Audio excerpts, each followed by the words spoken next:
to it all the time. I tell all my friends to smack it raw.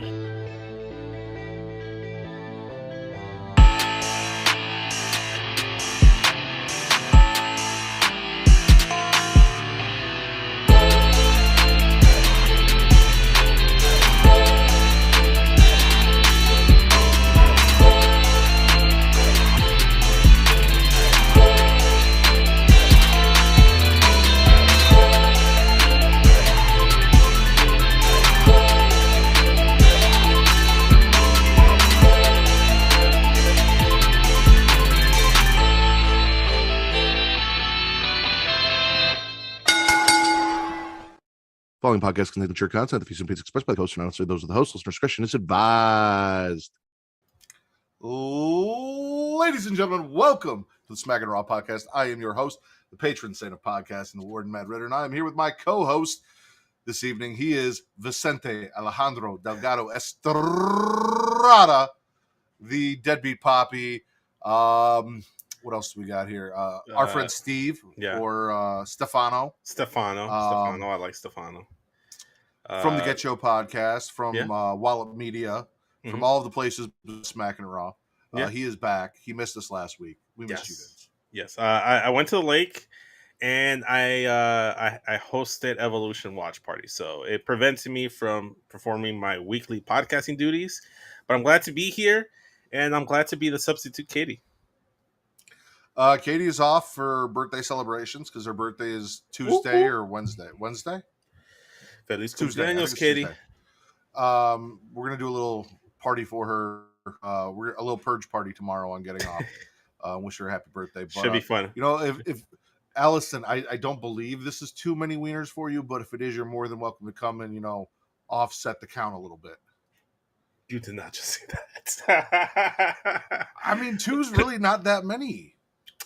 No, especially between consensual adults, and we'll talk about consent because I have questions about consent later when we get to Smackdown. But well, before we do that, Vince, you are taking over Katie's role with news and rumors. What do you got for me? Okay, so we got a couple things. First and foremost, AEW All In London will be happening August 30th, 2026. So All In took that little skip away from London. It's back in London next year. Should be interesting. I'm looking forward to it. It had a great venue last time around. And All In's really starting to feel like WrestleMania, especially with these big venues. So that's one thing for sure. Any thoughts on that? I mean, I think they had a really good crowd last time they were in London, so it makes sense to go back. Yeah. But All In at Bruv instead of Y'all In. There you go. Until it's on HBO Max, I'm probably not going to pay the $50 to watch it again. So that's where we're at. I don't have the cash flow to watch these shows or the time really because of how they, I understand. If I wasn't willing to drop $45 a month to be able to watch the Chicago Bulls on a weekly, daily basis, I'm not going to do that for a wrestling pay-per-view. There's other means to do it. But yeah. Aside from that, WWE also announced 11 new dates for Raw and SmackDown, one of them being in Chicago for the final stop of John Cena's farewell tour in Chicago. It will be a SmackDown on September 5th, and tickets go on sale July 24th, 10 a.m. local time. So if you guys are trying to go see John Cena, check out the other 11 dates. We only really care about Chicago because I'm going to try to go to that one. For sure, hopefully they have a Chicago Bulls themed Cena shirt instead of a Bears themed Cena shirt. But regardless of the fact, I kind of want to get all that Cena merch. $45 for Cena merch versus All In pay-per-view buy-ins. That's what I'll do. More than one is too many. Depending on what's going on, yeah. Like I said, the last time they had it running against stuff that I was more interested in watching. So that's why I did that. What about the Cubs? What about the Cubs? White Sox. I love Phil, but I'm more of a White Sox. I'm more of a Southsider. Even though I live a little bit by Wrigley too. Yeah. When I read this, it made it sound like the final stop on Cena tour was in Chicago. And I was like, oh, I might have to tune in for that. I might have to buy those tickets and go to but then I reread it and I was like, okay, the way this is worded is fucked up, but it's just because he didn't show up last time in Chicago when I took Zoe. No, he did so not. this is going to be his final Chicago stop, but there will be other stops after that. Yes, there will be other stops. I think the following Monday in Massachusetts will be a Raw, so that might be the final time he's in Boston, Massachusetts. No, Springfield, Massachusetts, September 15th will be where I feel like Boston should be like where he hangs it up. Like it's his hometown. Like I made the argument, Matt. I made the argument that he started his career in Chicago. He should end it in Chicago. But that's just me. That has nothing to do with any biases that I may or may have. But I as long as it's not a Saturday night event, give him like a brand new PLE. You know, give him like make a new PLE called Ruthless Aggression or something, and just have him like be like a John Cena celebration. Really piss off Goldberg that he gets all this rollout treatment for his retirement. So that he can maybe go on Ariel Helwani's podcast once again and talk about how mad he is and upset he is about the treatment that he got on his farewell, on his retirement match. And he had one good point. He talked about how he's a little pissed, he's a little upset that he only had maybe 3 interviews in a 6-month span to like promote his retirement. That he was upset that it wasn't on the PLE, that it was on the Saturday Night's Main Events. However, it was in Atlanta, so that was by design. And the one that I do agree with is his speech. He got cut off 30 seconds into it, and yeah, that sucks. That's not cool to do. That is disrespecting work. I won't say many positive things about the bald bastard, but that is disrespectful. WWE, however, did blast the entirety of the speech on their social medias. And yeah, I don't know. What are your thoughts on Goldberg? You were a little. You already know my thoughts on Goldberg. We had but the people don't know. Okay, no, listen. Vince came in hot, just shitting all over Bill Goldberg for wanting things, right? And for the longest time, I have let Katie say her piece because I know she hates Goldberg. Right. I let Vince, say his piece. I'm not in any way, shape, or form a Goldberg stan or a Goldberg fan. I wasn't excited for a Goldberg versus Gunther match. No. As TC said, when Goldberg is all leaks, he has to get the going the way that he wants. But Goldberg is still Goldberg. Like, everyone's always complained about Goldberg not doing long matches, but that's not what the fuck got him popular or famous. Yeah. Like, why should he be something he's not?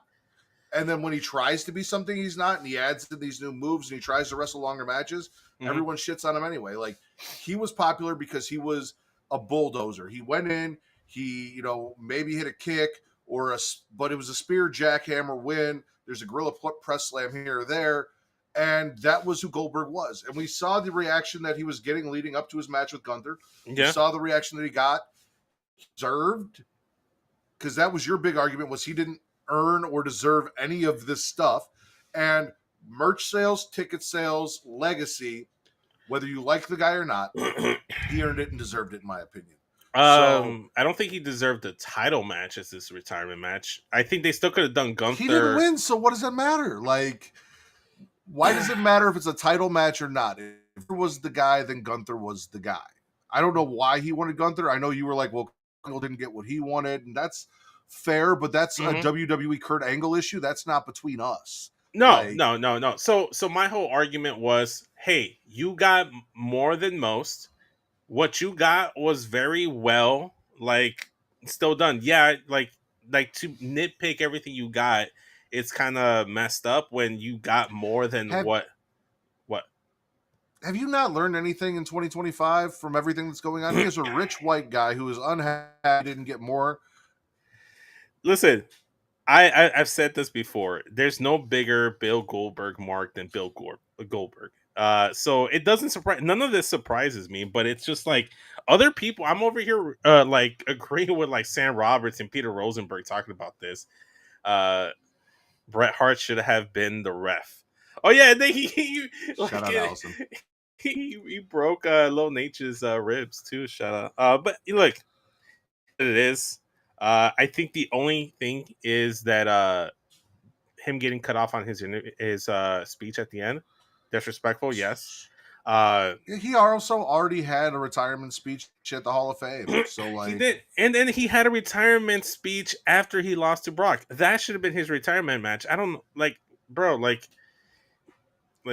whatever. We can move on. Let's talk about more attractions. This is via WrestleVotes. WWE may be sending Omos to AAA in an effort to make him more of a global attraction outside of the WWE bubble.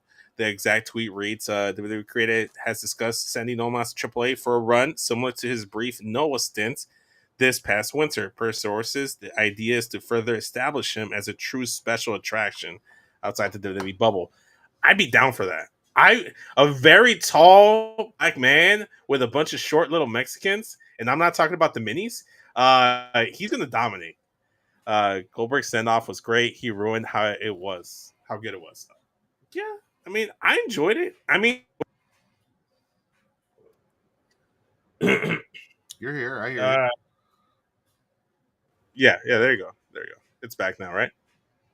It was. I mean, no? it just. So what happened? No, you're fine. But what happens is like your camera gets all shadowy, but then you cleared your throat. I heard that, like you were there, and then it shadowed again. And yeah, no, you're fine. No, it's like I said, I'm trying to use this adapter so I can use my Blue Snowball mic on my wife's MacBook that doesn't have USB port. Whoa. What? You can't be using your Blue Snowball on your wife's MacBook right now. We're trying to do a fucking podcast, bro. Chill. But it's called the Smackin' Raw podcast. It's on brand. Well, it doesn't sound like you're smacking raw. It sounds like you're using toys. Toys help. Toys are not your enemy. Toys are your friends. But yeah. Omos might be sent to Mexico I think that's cool. Like, if you're not going to use them, why not send them off to excursions, you know? The most surprising part about this is that Omos is still with the company, because I completely fucking forgot. He resigned. They resigned him. He signed it. He had signed an extension. I don't know for how long the extension is, but he got an extension signed recently, like maybe like a couple months back. I'm not saying this man can't wrestle or that he's not talented. I just wish I was 7 foot something so that I could get paychecks and not have to worry about being booked. Because I can't remember the last time he showed up to a match. I know they've been sending him out to do shit. Mm-hmm. How's it going, Will? Hola, mi amor. ¿Cómo estás? No, yeah, I agree with you. And then he's basically getting sent off to vacations to Japan and Mexico. Like, where are they going to send him next? To the UK scene? Why the fuck not? Yeah, right. I'd be down for it. They send him to TNA. So, speaking of TNA and sending WWE talent there, AJ Styles is set to make his TNA return at Slammiversary tomorrow, or by the time you're watching this, it's already happened. TNA released a teaser trailer and what have you, and then they did an official tweet announcement with the graphics saying that AJ Styles will be returning to TNA at Slammiversary. What he will be doing, we don't know what the capacity is, but it is exciting because when the TNA WWE partnership happened, one of the big names that people wanted to see return was AJ Styles. What are your thoughts on it? I know you weren't watching TNA back then, but AJ returned to the stomping grounds tomorrow. What are your thoughts? Slammiversary looks cool. We got Masha Slamovich versus JC Jane. Hopefully Masha comes out with that belt. That's what we want. We've got the Trick Williams triple threat match. We want to see Mike Santana win that. AJ Styles possibly coming back. Maybe another return coming back. Bakley ran down the whole card. There's some stuff on there that I'm really actually interested in. Yeah. I've really enjoyed this whole back and forth. I wish that they hadn't taken away my $1 YouTube subscription, so I'd still be watching TNA on a weekly basis. Right, exactly. So they told me to go fuck myself. So like that was on you guys. But yeah. No, I'm entertained by what's going on. I love seeing the NXT TNA crossover stuff and all of that. I love all of it. So yeah, no, I'm down. Did you see that AAA match that Santino had with Lola Vice teaming up against Mr. Iguana and La Hiedra? I saw that the Cobra killed Mr. Iguana's iguana. That, but also Lola Vice just like causing problems between Mr. Iguana and his lady down in Mexico. I thought that was funny. It was a really good match. How could she not? Hey, she also busted. Other news and rumors? No, aside from the fact that Lola Vice was wearing assless chaps during the match, and she's been wearing assless chaps All recently. chaps are assless. No, we're good. We're good. Since you brought up AJ Styles, Yes. New Day and Waller showed up and tried to bribe a rematch out of Pierce with wigs because apparently we just hate bald people recently. Vince hates Goldberg. They thought Adam Pierce needed a wig. And Adam's like, hey, listen, Dom, if you're cleared next week, you're going to sign a match for the IC title against AJ. And Dom's like, but I have a doctor's note. And he goes, well, you're getting reevaluated. And if they say you're cleared, IC title match is getting signed. And then you see AJ on his knees praying off to the side, which, again, is going to be memed to death. I already did. Among other things, they got memed this week. Which means if AJ shows up, maybe Dom shows up in TNA tomorrow. Ooh. Listen, I said it in the like TNA was talking about like show us your reactions. He might show up on TV on the show or whatever. I was already pitching the like a TNA Slammiversary cafeteria watch along privately. It doesn't have to be like a show thing, but we might have to watch it. Who's on Alan their knees? James Styles. I think Joseph James. I rebranded him to Alejandro Jimenez Styles for the racial draft, so I'm gonna go with Alejandro Jimenez. Okay. Let's see what else happened that was fun and important on Raw. Literally everything. Well, no. You know, we like to jump around. I'm like, we were talking about stuff in news and rumors. Okay. We do know that we had Santana, Joe, and Trick versus the Dark State. Mm-hmm. TNA kind of turned on Trick there during the match. The System showed up, attacked Dark State. Right. There was that whole thing going on. I don't know that I need the System in NXT. They're wrestling. They're wrestling Dark State with Matt Cardona at tomorrow's Slammiversary. That's why they did the angle. But I agree with you. I don't need to see the System. Care. I hated it because I heard the System and I thought it said System. And audio. Okay.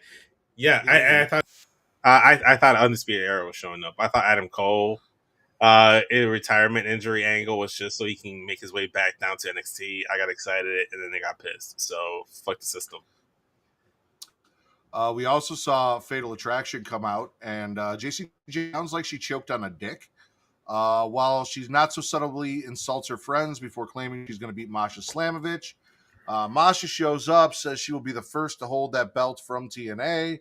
JC says she'll be the first double champ, and Soul's like, "Excuse me, bitch. I got two belts. I got the Speed belt and the North American belt, and also Mandy Rose, if we all remember that. But you know who's counting because Mandy Rose doesn't count. JC just says dumb shit. You know why JC just says dumb shit, Vince? Why is that, man? Because JC Jane is a fake ass bitch. They also brawled, and then we got Soul, Zarya, and Masha versus Fatal Attraction. Right. Which was a swallow for me. I enjoyed all that. Oh, no, it was good. Anytime Soul's on my TV, I'm enjoying it. Again, man, she's so good. She's so fucking good. And I'm with you. I really need Masha to get those straps. Because what is the one thing you've been advocating for since the beginning of this TNA WWE partnership? Give a WWE title to a TNA talent. We're so close, man. We're so close. That's all I want. Give him what he wants. Just like Batista. I have Travis's screen name because Even Muck sucks. Essentially, it's changed for me on mine. It doesn't say that I have it, but I guess for you guys, and it did this last week or 2 weeks ago too. So for me, it says Matt Ritter, but for whatever reason, it didn't change and save for you guys. So there's literally nothing I can do about it. I'm still says Matt. It still says Matt Ritter, but it has Travis's handle on the bottom. See, and I'm betting he still sees Travis Pointer. Or are you looking at this? I'm looking at the stream. Yes, it just says at Lord Cuss a lot underneath your name, so it doesn't even say And transfer. that's not even in that when I go to edit name. Like Yeah. that's not even there. That's just a settings issue. Yep.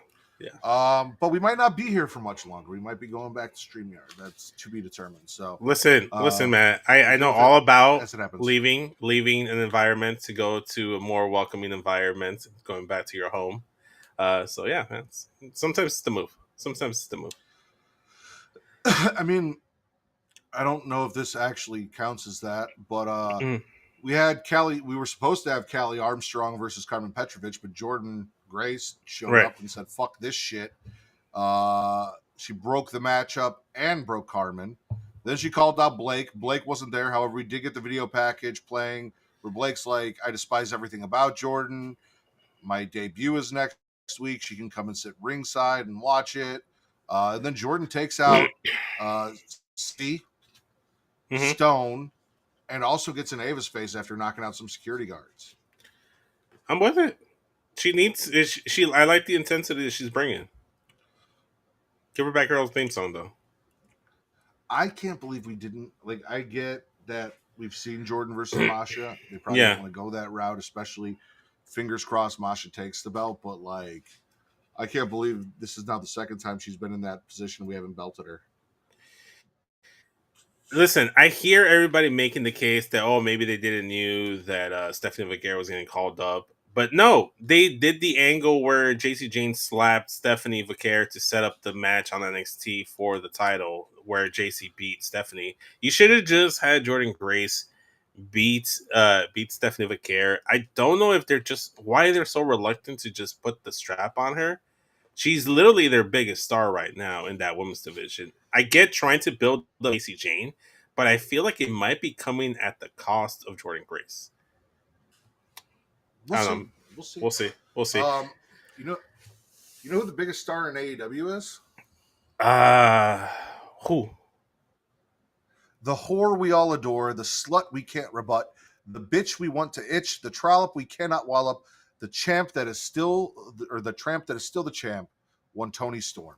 And that is how she introduced herself. She came out. She said Mercedes tastes delicious. I don't think any of us were debating that, but you know. No. We can ask Beast Mordos just to confirm. She says if Mercedes wants more from Tony's lips to hers, her buffet is open for business. Apparently, Luther had to have dick reattachment surgery, so he will not. He's out for a little while. And then Athena showed up. She says she took out Mino with an O-face. She's going to murder Tony. A lot of murder, lots of murder from Mino. I'm going to kill you. I'm going to murder you. Yeah. A lot of purging. Tony has no backup. Yeah, a lot of purging. Shout out to tomorrow night. Cheap plug. And then Tony's like, if Athena is ready, Tony will be sweaty. If she's willing, Tony will be thrilling. And if she's able, Tony will bend her over the table. I fucking love Toni Storm. And she did it on a little balcony thing too, which helped with the whole president and aesthetic. And where were they, Vince? Right here in Chicago. Where at in Chicago? I don't actually fucking know. I know it's not in the actual city of Chicago. Was it? I thought it was the Aragon Ballroom. Isn't that? They were in the Aragon Ballroom? I think so, but I don't know. I just assumed that's why there was balconies and it looked like a theater. Do you know how many Mexican bailes I've been to there? I couldn't even recognize it.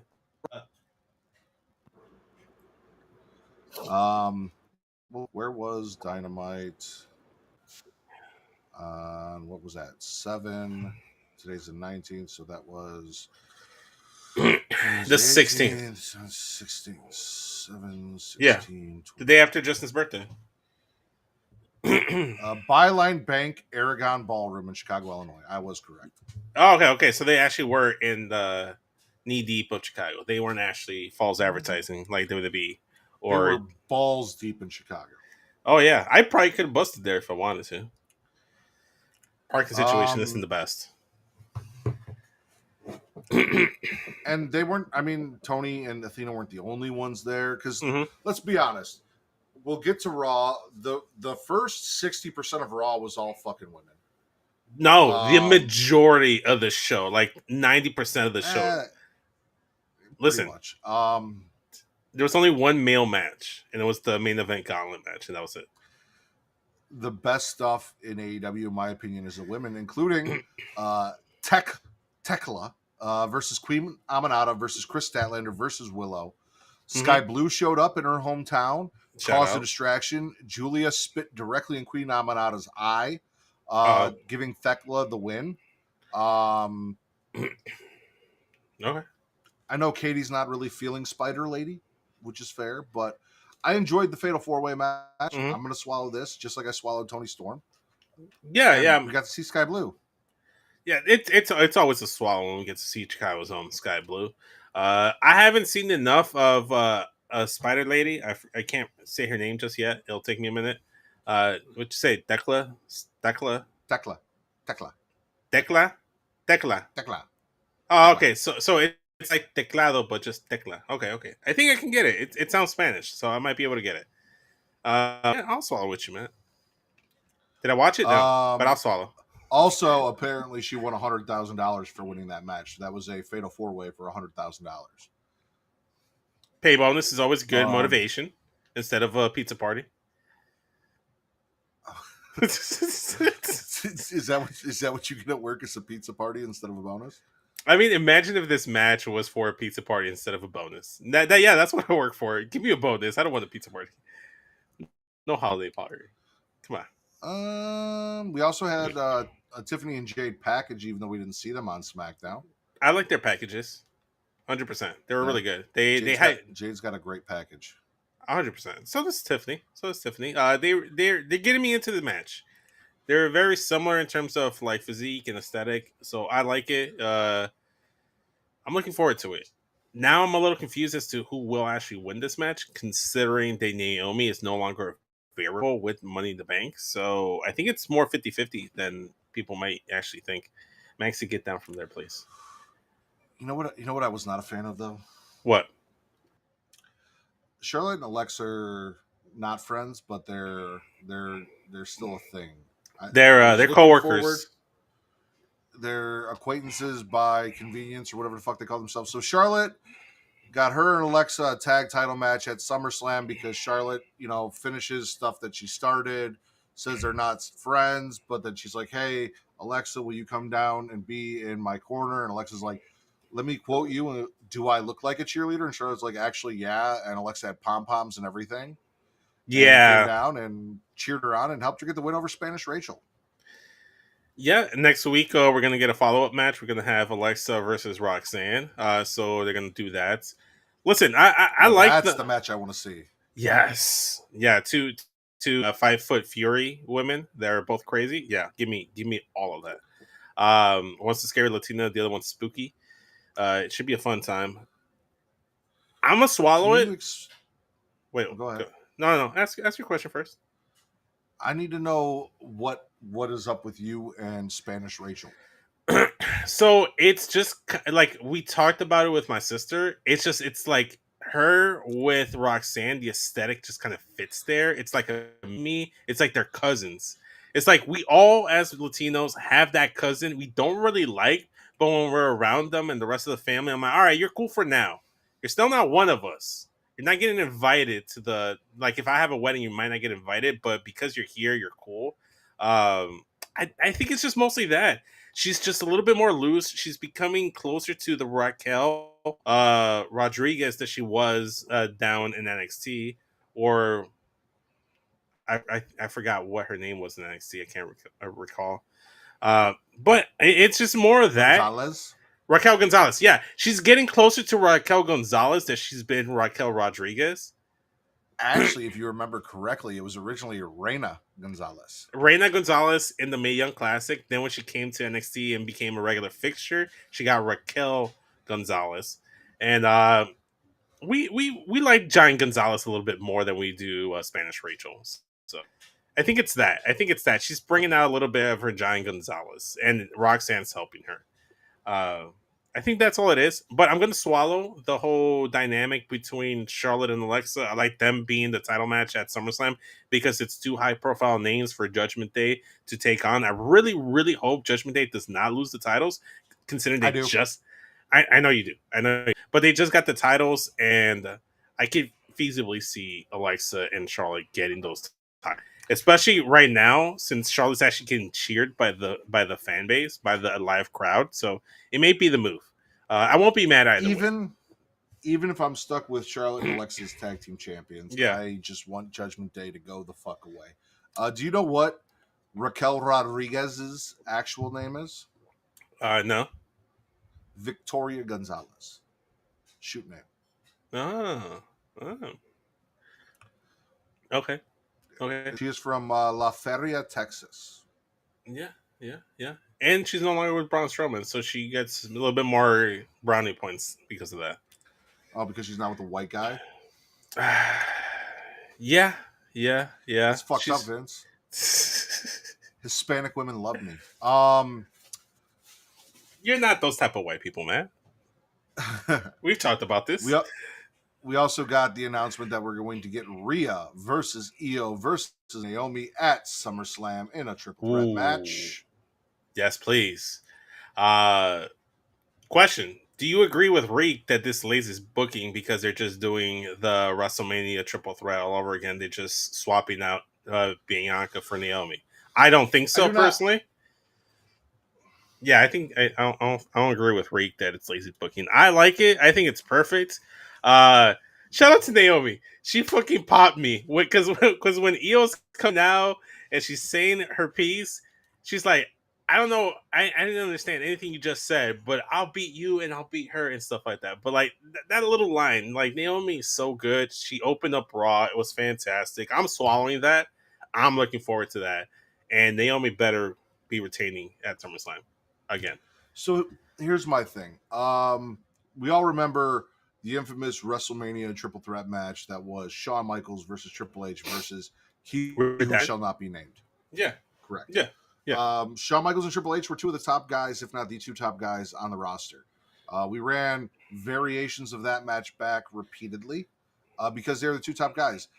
IYO and Rhea IYO is probably the best women's wrestler wrestling-wise on TV, and Rhea is probably the biggest female name on TV right now as far as popularity goes and everything like that.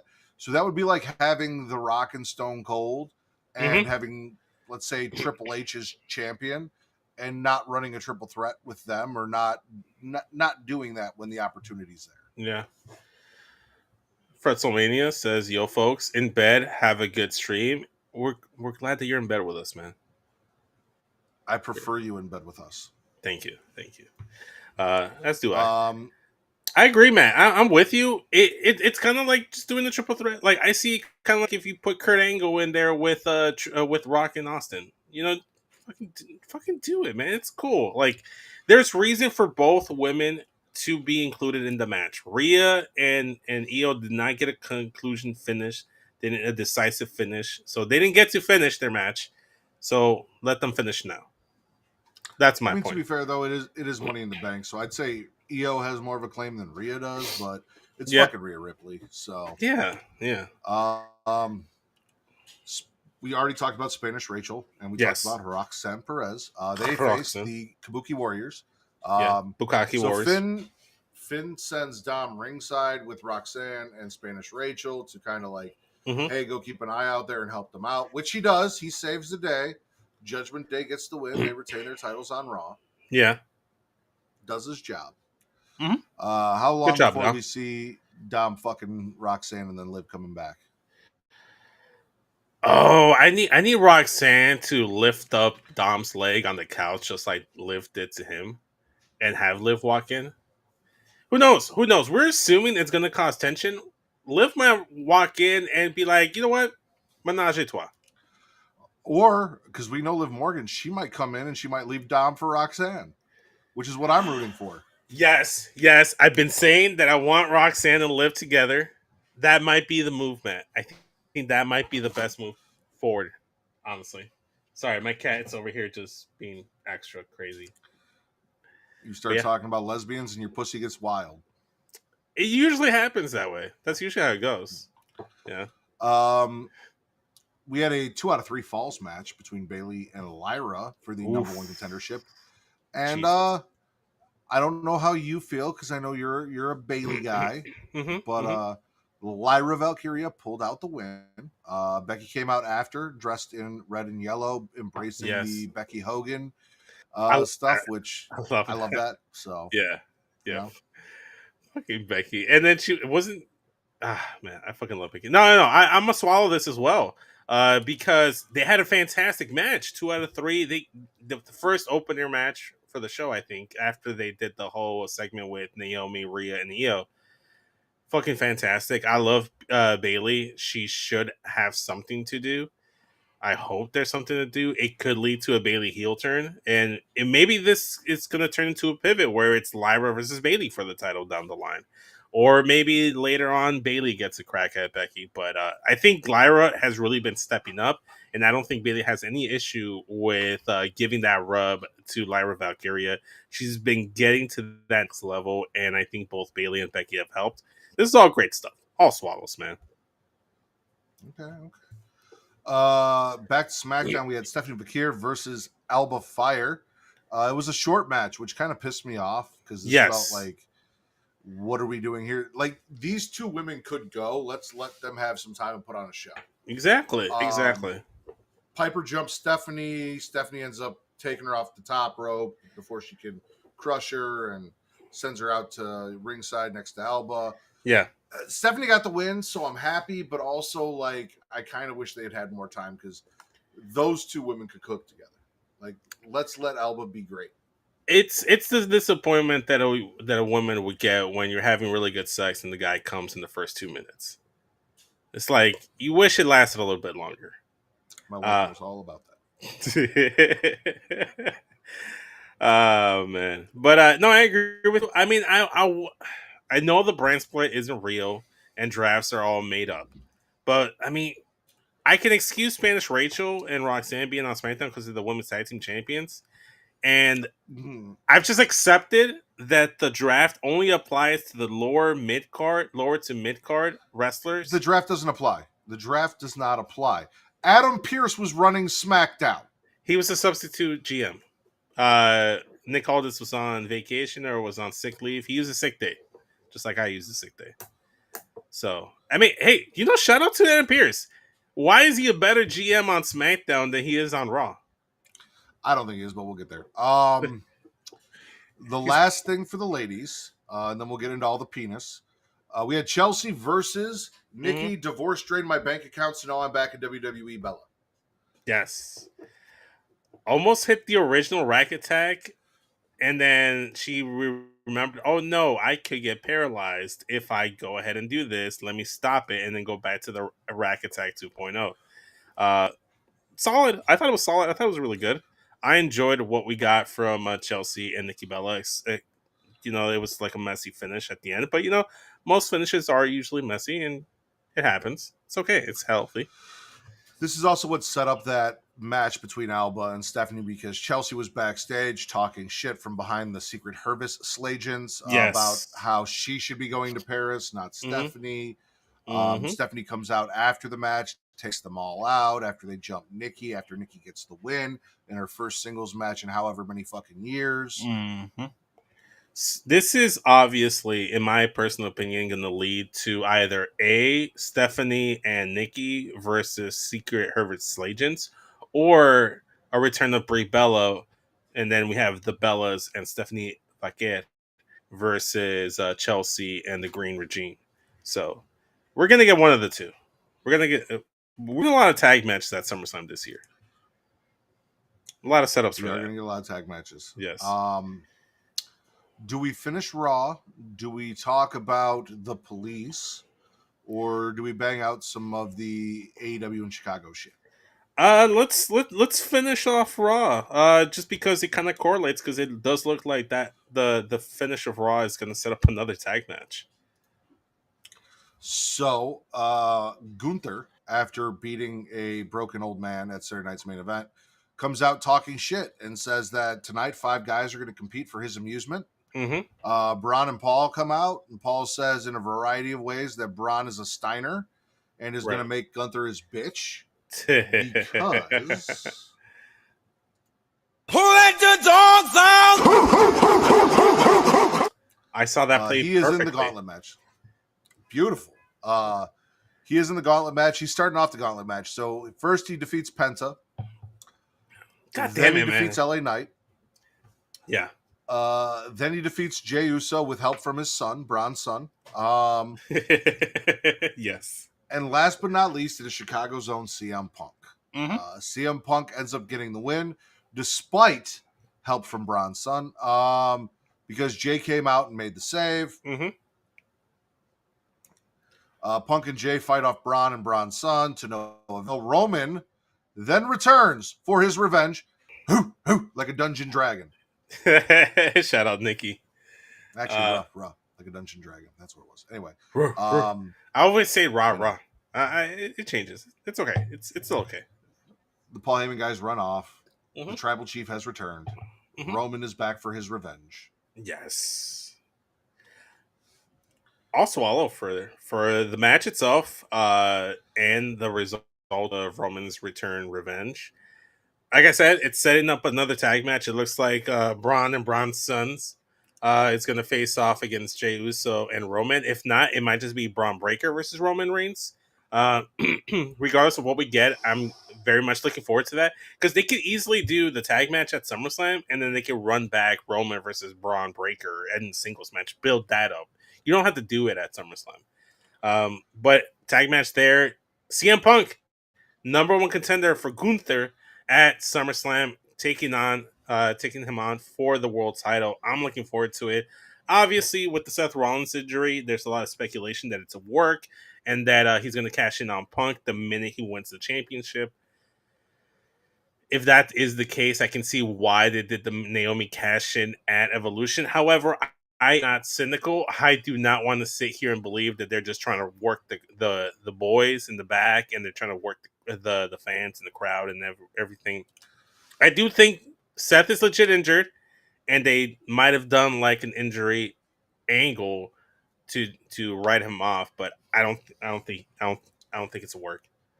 Here's what we do, because everyone's bitching. Oh, it's all the old men in the main event picture. Where are the new guys? We're building up Braun Breaker, right? We're building up Braun Breaker. Yes. CM Punk defeats Gunther, new world heavyweight champion. Love to see it. CM Punk versus Braun Breaker. Braun Breaker is about to win the championship, and Seth comes to cash in and takes it away from Braun Breaker, now causing issues between Seth Rollins and Braun Breaker for stealing his opportunity to become world heavyweight champion as first. Yes. Or Braun wins and Seth cashes in on Braun. Here's another option. Who is currently in possession of the briefcase? Paul Heyman. What if Paul Heyman takes liberties, gives the briefcase to Braun Breaker, and he cashes in? Hey, what's up, Powerbomb Jutsu? I'm very curious as to how that works. Like, possession says 9/10 of the law. I'm assuming there's a name on the contract. Seth won it, so I don't know. If you just take the contract, can you just cash it in? Because I feel like in the past you've had to win it from the holder. Yes, you couldn't just steal it and cash it in. So there's precedent for this. Remember when Otis won the briefcase and Miz and Morrison were trying to steal it from him, and he, as long as you have the contract in hand, remember he put it in his little like Money in the Bank lunchbox. Then fuck all of this. Let R-Truth steal that briefcase and cash in on Cena. I like that. I don't know if I'm all for the idea of presenting a black man stealing things from a white man in this climate. But if it leads to R-Truth being world champion, I'm for it. I am all for a black man getting ahead any way he has to. Facts. I like that. Yeah, that's a better phrasing. I like that. But I don't know. I don't know if CM Punk's actually going to win here. I'm not going to be mad either way if he wins or he doesn't win. I just think it's going to be a good match. I think this is good for Gunther. This is the the second or third for big name that he's actually wrestled since winning the title. He's wrestled Goldberg. Now he's wrestling CM Punk. Hopefully this leads to maybe a Roman match. We haven't seen Gunther Roman, have we? I think we have. It might have been like on a random SmackDown, but as an actual build, like a babyface or tweener Roman versus a heel like prickish Gunther would be cool. So you were talking about triple threats, right? Yes. Another thing we're getting a lot of is tag team matches, including. So we got the video from the Tonight Show of Jelly Roll and Randy Orton with Drew McIntyre attacking, and then Logan Paul coming out and Jelly Roll putting Logan Paul through the announce table, and also Triple H giving Jelly Roll his props and maybe sort of taking backhanded shots at Travis Scott for his lack of commitment. Yeah. I heard he was not a quick learner in the PC. So, listen, if Jelly Roll comes out and does like a shooting star press, like, okay, cool. I'll give him the grace. I just don't care. This is going to be my piss break match. As long as Jelly Roll is beating the fuck out of Logan Paul, I'm in. So far, Jelly Roll has been beating the fuck out of Logan Paul. He punched that man in the face. He put him through a desk. Yeah. So here's the thing. Most people don't care about this because of the inclusion of Jelly Roll. I don't care that Jelly Roll's in it. I'm indifferent. I just don't care because Logan Paul's involved. Anything Logan Paul related, I just instantly don't care. I'm just more upset about Drew McIntyre. He should be doing something different. And so should Randy Orton. But if he's having fun with Jelly Roll, let the good times roll.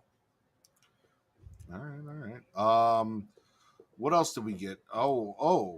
Speaking of tag team matches, because it is the tag team division over on SmackDown.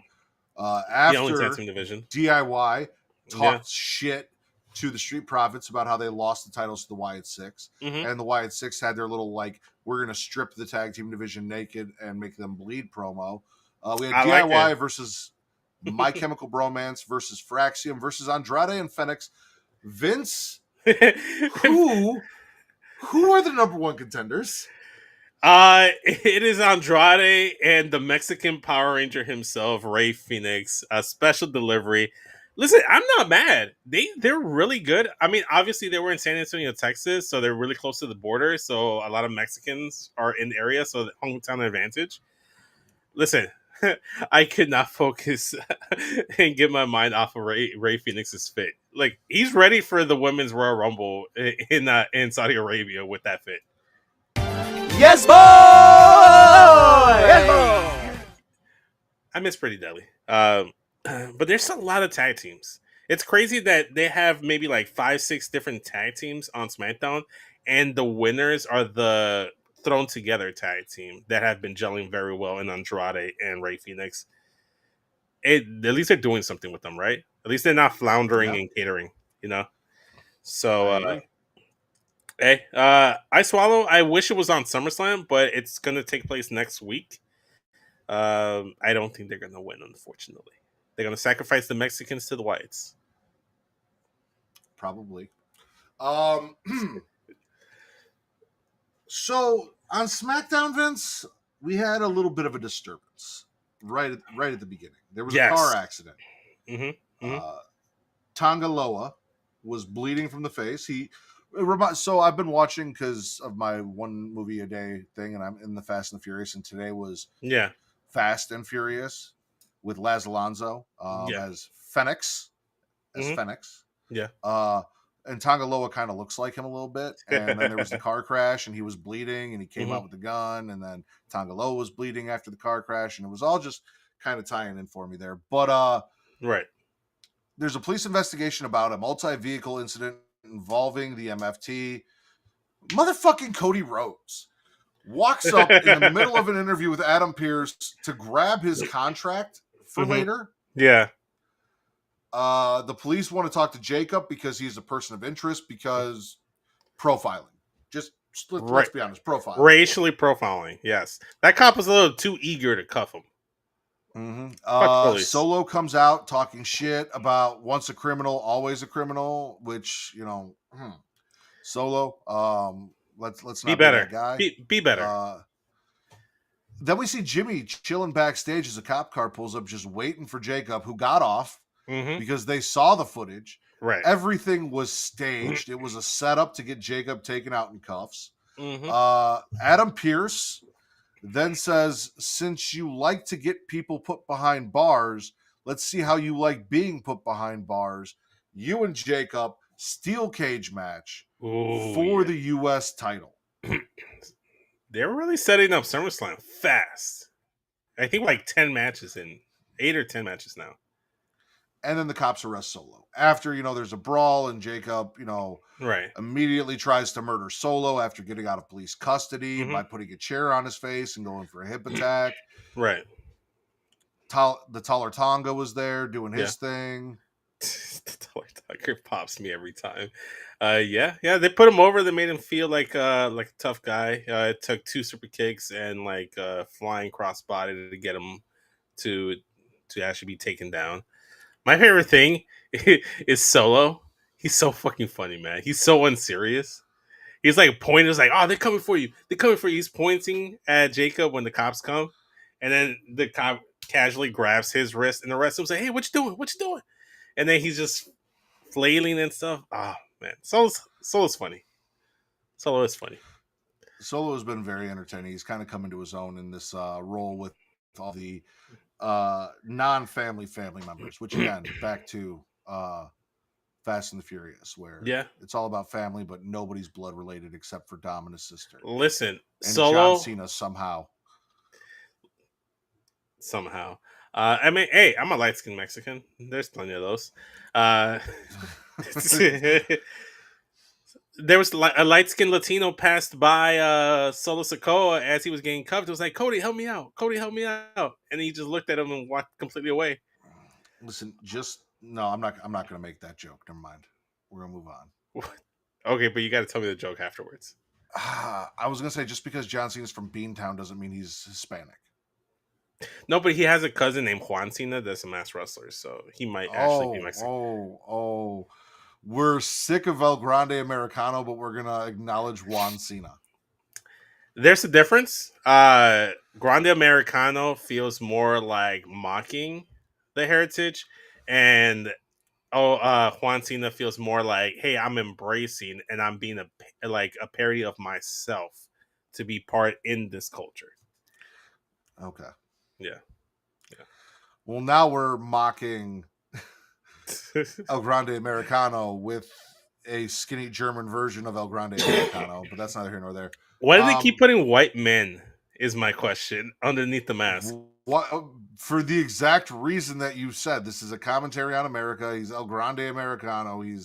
That's the whole point, is to make it feel like it's mocking the culture because he's a bad guy and he's a heel, Vince. That's exactly that's the difference, because he's being built from the Gulf of America. So like that's why it's not El Grande Americano, it's MAGA Americano. Did you hear that they renamed that now? It's no longer the Gulf of America. It is now the Gulf of Donald Trump is on the Epstein list. Not as clean rolling off the tongue as Gulf of Mexico, but I think it sounds fantastic. But it sounds better than Gulf of America for sure. True words have never been spoken. Mello versus Priest. So Yes. Priest wants Aleister Black. Mello comes up and does what Mello does. He runs his mouth. He puts on a great match, and then he loses. This time by interference, Black showed up, crushes Priest with the Black Mass. Did he actually lose? It was DQ. Well, if Damian Priest got kicked, Damian Priest wins by disqualification. Got it. Okay. So he didn't get pinned though. So there's that. How that works. Okay, yeah, I forgot who got L is an L, Vince. Yeah, unfortunately. But you know what? Mello was speaking truths. It's like, I told you to stop getting involved in Aleister Black's business with R-Truth stuff. You kept doing it, so that's on you. I mean, he wasn't wrong in that regard. Like, I love Damian Priest. I love me a good counter taker. But he's sticking his nose where it doesn't belong. He knocked on Aleister Black's door, and now he's getting knocked out for it. And Truth ain't even there to have his back after all this shit. No, Truth started a fight. Truth started a fight between Damian and Black that wasn't even about Damian and Black, and then just disappeared. That's like what happened to me in high school, where like two of my classmates that I was walking home from school with, they were getting like essentially harassed by a bunch of gang members or whatever. And me being the hothead that I am, I was like, hey man, like leave him the fuck alone. I can't remember what the fuck I said. I get jumped for standing up for these two guys, and they just stand there watching me get my ass kicked. I'm like, fuck you guys. Then they got their ass kicked.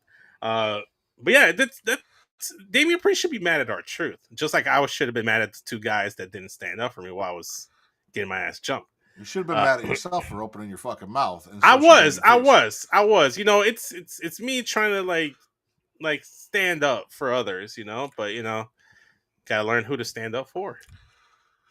Well, Cody Rhodes is standing up for his motherfucking self because he's like, listen, I didn't flinch here, I didn't flinch there, I didn't flinch there, but I did flinch at WrestleMania, so I guess that's 2 for flinching. And he wants to fix that He said 2 at for SummerSlam. Cena then comes out and he's like, I got bad news, guys. Like, I'm not physically or mentally or emotionally in it. I can't compete at SummerSlam. Like, we can do this title match some other time. I wanted to come out here in front of this crowd and give it my all, but I just don't have it in me physically or emotionally. So you can have your rematch. It won't be at SummerSlam. I'll get back to you. And Cody said, fuck that. Went outside of the ring after John Cena started whooping that man's ass. Put him through a table. Then forcefully made him sign the contract, which, again, I don't think is legal. And says, read the fine print. It's a street fight. Yeah. So that's Ashley. What my question was. We've often like expressed that consent forms in WWE get signed all the time. Essentially, that's how we get matches. I don't think this constitutes as a consensual consent for signing. Is it still consensual? No. If John Cena wasn't like he is such, this is the equivalent of getting John Cena roofied and then having him sign and do the things you want him to do. Also, how good is Cody Rhodes at copying John Cena's signature while holding John Cena's hand to make him do it? Like, there's got to be legal precedence to get John Cena out of this match. There should be. Will they? I mean, John Cena has done some crazy things. Remember, he blackmailed Vicky Guerrero to get added to that WrestleMania triple threat match versus Big Show and Edge. He's like, I'll release the footage of you cheating with and doing whatever. He got his way. He got added to the match, and then he still released the footage of her like cheating on Edge with Big Show. So I mean, so what you're saying is John Cena gets what he deserves now. I'm just saying, if things don't go his way, he would now be on the opposite end of things this time around. I'm not saying it's right either way. I think both instances are wrong because consent is key. Okay. Yeah. Let's bang out Dynamite real quick. There's a few things here that happen. We already talked about the women's stuff.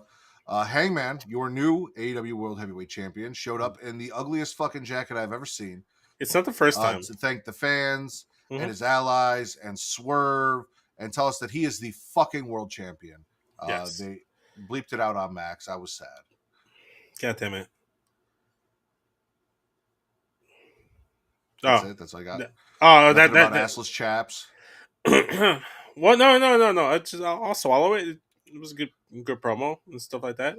But yeah. I thought you had more you were gonna say. That's why there was a 6-man tag in the main event, but I'm not gonna lie to you, I didn't watch it. I didn't really give a fuck about the 6-man tag match. No. I didn't watch it either because it's just a random 6-man tag. It's not like a AAA show where you're gonna get 6-man tags and it becomes a spectacle and showing off of all the wrestlers' moves. It's just a bunch of like American style wrestling. So there's nothing like flippy stuff to do. The 2 matches that I didn't give a fuck about were the 6-man tag in the main event, yes, and the 8-man tag. That was like the second match of the night. So I did enjoy the Bucks being stripped of their EVB titles on the locker room door. Yeah, Ricochet even coming by and talking shit. Don Callis saying that now that Kenny Omega's been murdered, even if the Bucks won't join the family, like they can work something out. They didn't get their pyro when they came out. Justin Roberts is talking shit during their intro. So, like, that was fun. But then it was Jet Speed, Bandito, and Brody King versus the Bucks, Hechicero, and Josh Alexander. And mostly commentary was just like, I can't believe Hechicero and Bandito are on opposite sides of this match, and blah blah blah. And I didn't give a fuck about the 8-man tag. Like, yeah, I'm with you. It's kind of hard to get invested, honestly, because it's they're putting the wrong kind of people in these multi-person tags. Look at SmackDown. They did a fatal 4-way tag team match, and it was like crazy nonstop. Yeah. crazy nonstop. Yeah, I don't know if my audio cuts off, so I just kind of stopped talking. But yeah, that's how you do it. Like, even if it was like an 8-man tag, you just kind of like do it that way. I don't feel like they do it very well, unfortunately. Do it. Yeah. It's all gonna be gargles. It's all gonna be gargles. Everything so far except for the Hangman stuff. I'll swallow Hangman's opening of not SmackDown of AEW. But everything else so far, gargle. MVP wants a challenge to step up to the Hurt Syndicate, and MJF says he doesn't need the contract to prove himself and beat Hangman. That the contract is basically break glass in case of emergency. He can beat Hangman. He's going to do that and embarrass Hangman and show all of his fans basically that they're hypocrites and idiots. So, okay, so I didn't actually see this. So, who said this, MJF or MVP? So, MJF won the Casino Battle Royal that gave him the Money in the Bank, AEW Money in the Bank, right? So, MJF said, I don't even need this Money in the Bank to beat Hangman Adam Page. This is break glass in case of emergency that I have it. Gotcha. I'm going to fucking embarrass Hangman, and I'm going to beat him on my own. Okay. MJF, Will said GCW has been amazing tonight. I don't even know what the fuck that means. Probably a good show. No, I'm being sarcastic. I know what GCW is. Indies exist, just not to me. MVP prior to that was like, hey, we're beating everybody in this division. Mm-hmm. I would like a challenge to step up for Shelton and Bobby. Like, can some of you find some balls and give us a challenge? Yeah. I really wanted to be Robert Lashley to be Mr. AEW Casino in the Bank contract holder. What? Come on, like nothing against MJF because he looks great. He's phenomenal. Obviously, he's a great talent. But I need AEW World Champion Bobby Lashley like the minute he debuted. Like, he should be the guy wrestling Adam Page. And hopefully it leads to a situation similar to like Triple H, Randy Orton Evolution, where they just like take that away from MJF and just beat him down and eventually take him out of the Hurt Syndicate. But we'll see. It's still gargle because we've seen MJF Hangman already. I want to see something different. That's my only thing. I've already tried that position. Give me a new one. Speaking of trying that position, we've tried this position many times. So Edge, Adam Copeland is back. He says he didn't come to save Christian. Stokely then comes out and tells him if Copeland gets anywhere near FTR, he will be fired. And he goes, well, if I get anywhere near FTR, I'll be fired, but you're not FTR. So then he kicks the security guard and spears Stokely because he came out here without FTR to keep him safe. Edge is now fighting everyone that he once loved and trying to redeem Christian, but he wasn't here to save Christian. Yeah. I don't know. That's another thing I forgot to mention, news or rumors, because it's better to just mention it here. It's so minor. Apparently, supposedly, his contract may be up in October, which would leave a window to be open for him to sneak in and have one final match against John Cena before he calls it a quit in December. Edge. So if he's just gonna face all people he loved, so why not face someone you hate to love in John Cena later on? So like maybe it's all building up to him versus John Cena. So if that's the case, it gets a swallow. And I love Christian Cage. He's still one of my top 10 favorite wrestlers of all time. And I've loved his AEW run, especially just like when he tells people to go fuck themselves and he goes adopts children because he wants to be a good father to them. So maybe a babyface run would be cool. We haven't seen that since his first appearance in AEW when he won the TNA Championship from Kenny Omega. So yeah, I'm looking forward to it. We'll see. It's going to lead to Edge and Christian versus FTR, and that could be a good match, or that could be a terrible match. So until I actually see it, I'll let you know. This isn't where I parked my car. What? What? It's a movie quote. Don't worry about it. Last but not least, we had Okada call Swerve a Bitch! for screwing over the Bucks, and then Swerve says, "You're right, I did. What are you going to do about it?" Bitch! Oh my god. And then Okada does nothing about it. Yet. Agreed. Yes. But he might. Then again, he might not. He's been just kind of like coasting ever since he showed up in AEW. So he may just like not actually do anything. Yeah. Wait, he came out. Okada came out to a new theme song? I don't know. Fuck, man. Why did they death rebel him in AEW? How did they manage to do that? It's crazy. It would be Ruckus him in AEW, wouldn't it? Because doesn't Mikey Ruckus? I don't know if Mikey Ruckus still does all the music, but he was doing the music over there. It says new theme song Curiosity by One OK Rock. I don't even know if I'm pronouncing that right or if that is even correct. I'm gonna spit just because of that. Just his fucking Rainmaker theme song was fucking amazing, and they're gonna go ahead and change it. So no, so I'll spit it just for that on principle. I was trying to figure out a transition, but I don't think it works the way I wanted to. But we'll go with it anyway. Vince, according to your wife, what's your favorite kind of porn? Men that look like you. That is correct. And seeing as you're watching men that look like me have sex, I guess it's a form of interracial, or in a way that. And then we've been talking about triple threats, which is basically a menage a trois. We got an interracial menage a trois over on NXT. Yes. So Josh Briggs ran his mouth.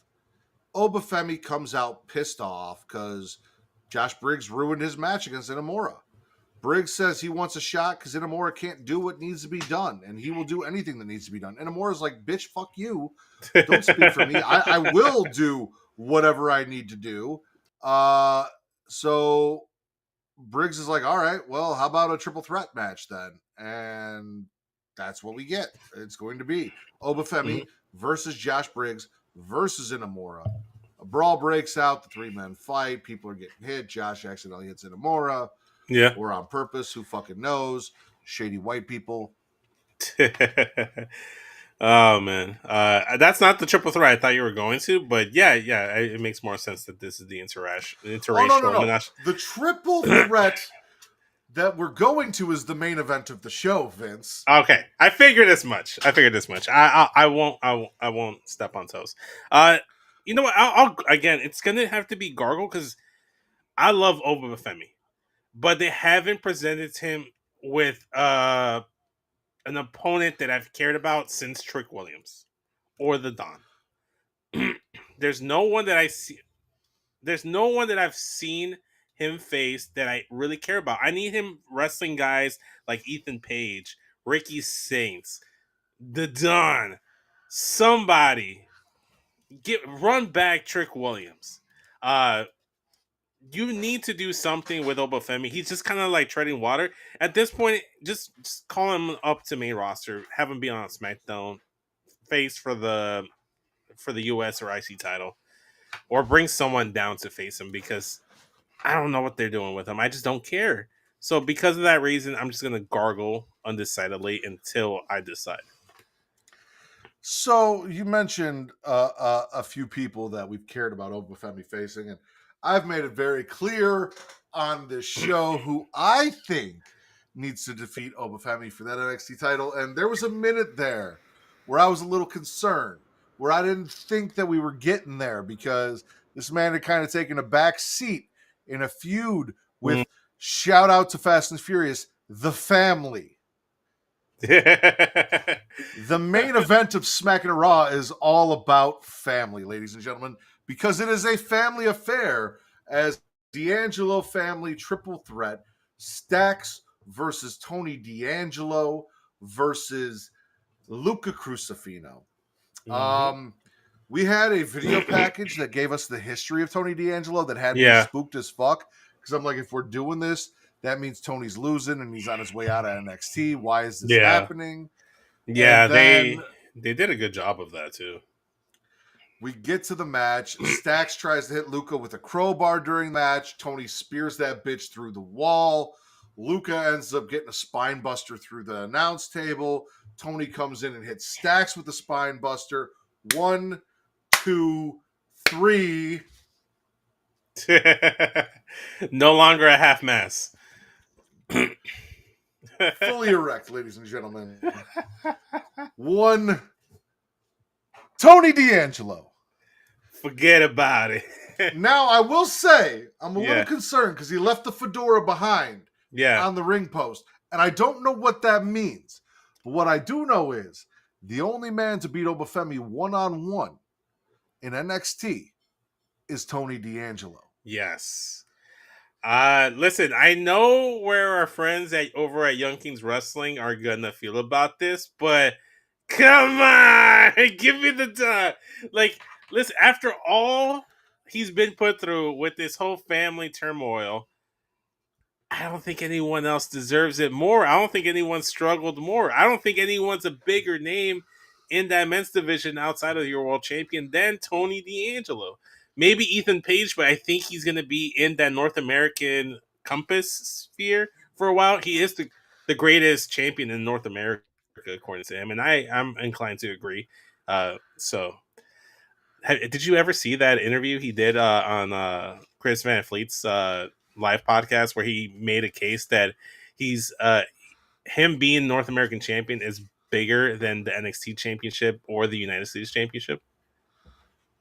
No. We can talk about it later. It doesn't need to be unpacked on the show. But aside from Ethan Page or Ricky Saints, there's really not a big name in the men's division bigger than Don. And I think it's time. I've liked him more now that he's doing like the pinstripe suits with the suspenders and the tank and the tank tops and stuff. Way better than the track suits that he was wrestling in before.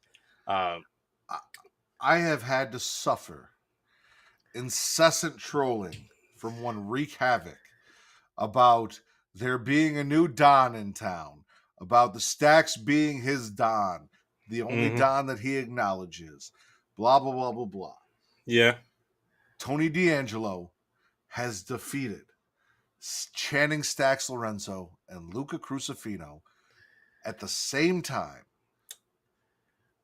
Put this to bed. Put that man against Obafemi. Let me see world champion, NXT heavyweight champion, Tony motherfucking D'Angelo. If anyone deserves to be champion of NXT, it's the Don.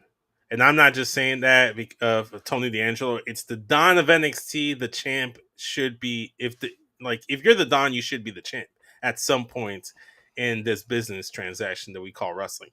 I just have two questions. One, where does this leave the D'Angelo family going forward? Will there be new family members down the line? Maybe eventually when he gets called up to main roster? And specifically, what will happen of Adriana Rizzo? Is she still in the safe house? Have they communicated with Adriana Rizzo? Does she know it's safe? She showed up and she's the one that set up the triple threat match. She did? I didn't, because I missed NXT last week. So so she sat down with Tony, Stacks, and Luca, said she's sick of this shit and we need to end it. And the way we end it is the three of them fight. She got the match made. Tony won. Okay. All right. I didn't actually see NXT last week.